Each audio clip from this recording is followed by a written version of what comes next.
اور سوسائٹی بہت انجوائے کرتی ہے اس کو. دس از ویری ریزن ہماری سوسائٹی میں یہ باتیں پھیلتی ہیں. غیبت کرنا, بہتان لگانا, نمیمہ کرنا, یہ اللہ سبحانہ تعالیٰ کی مدد اس شخص کے ساتھ نہیں آتی. تو غیبت ایک ایسا گناہ ہے جس کے بارے میں قیامت کے دن انسان جو ہے اس کو اکاؤنٹیبل ٹھہرایا جائے گا, قبر میں بھی اور قیامت کے دن بھی. ہماری سوشل میڈیا, ہمارے میگزین, ہمارے نیوز چینلز, یہ سارے اس گناہ کے اندر انوالوڈ ہیں. شریعہ میں 3 کیٹیگریز آتی ہیں جو ہمیں سمجھنے کی ضرورت ہے. نمبر 1 از غیبت, جس کو ہم غیبہ کہتے ہیں عربی میں. غیبت کیا ہوتی ہے کہ ایک انسان کے اندر برائی پائی جاتی ہو, اس کے اندر وہ شارٹ کمنگ ہوگی اور اس کی ایبسنس میں آپ اس کے بارے میں یہ بات کر رہے ہیں. جو اگر اس کی سننے میں آئے گا تو اس کو برا لگے گا. اس کو کہتے ہیں غیبت, اور یہ غیبت بہت بڑا گناہ ہے جس کے بارے میں کہا گیا ہے کہ اس کی سزا قبر میں ملتی ہے. رسول اللہ صلی اللہ علیہ وسلم نے فرمایا کہ قیامت کے دن شخص آئے گا, اس نے بہت نیکیاں کی ہوئی ہوں گی, ماؤنٹن کے برابر اس کی جو ہے نمازیں ہوں گی, حج ہوں گے, صدقات ہوں گے, بٹ اس نے کسی نہ کسی کی غیبت کی ہوگی, کسی کا قتل کیا ہوگا, کسی کا حق مارا ہوگا, تو اس کی نیکیاں جو ہیں دوسرے کے اکاؤنٹ میں ڈالی جائیں گی, کیونکہ اس دن پیسے تو نہیں ہیں, اس دن نیکیاں جائیں گی. اور ایک پوائنٹ آئے گا جب جس کو وہ کرتا ہوگا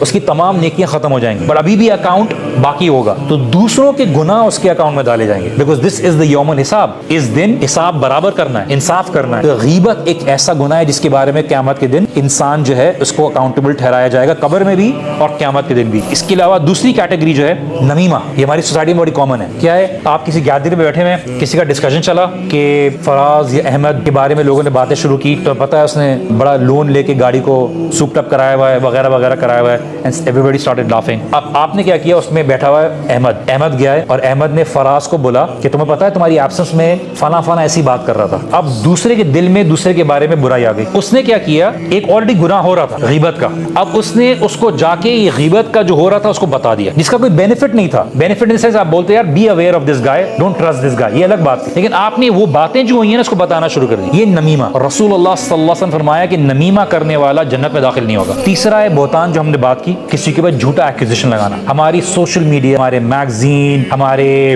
نیوز چینلز, یہ سارے اس گناہ کے اندر انوالوڈ ہیں کہ ہم ایک بات کو, سنی سنائی بات کو آگے پھیلاتے ہیں. تو ہم آگے پھیلاتے ہیں کسی کے بارے میں وداؤٹ کنفرمنگ, اور سوسائٹی بہت انجوائے کرتی ہے اس کو. دس از ویری ریزن ہماری سوسائٹی میں یہ باتیں پھیلتی ہیں. کسی کا بھی کیریکٹر محفوظ نہیں, کوئی بھی محفوظ نہیں. آپ جس کے ساتھ بیٹھے ہوئے ہو وہ دوسرے کی بات ہو رہی ہے, آپ گئے ہو, آپ کے بارے میں بات شروع ہو جاتی ہے. غیبت کرنا, بہتان لگانا, نمیمہ کرنا, یہ اللہ سبحانہ تعالیٰ کی مدد اس شخص کے ساتھ نہیں آتی. اسی لیے قرآن کے اندر ایگزامپل کیا ہے, ایسے سچویشن میں آپ اور میں کیا کریں. whenever we have somebody backbiting regarding the other person, either we defend that person in the absence, or if not, then the least we can do is stay quiet and not be part of it, because you don't want to be able to put that fire in your stomach.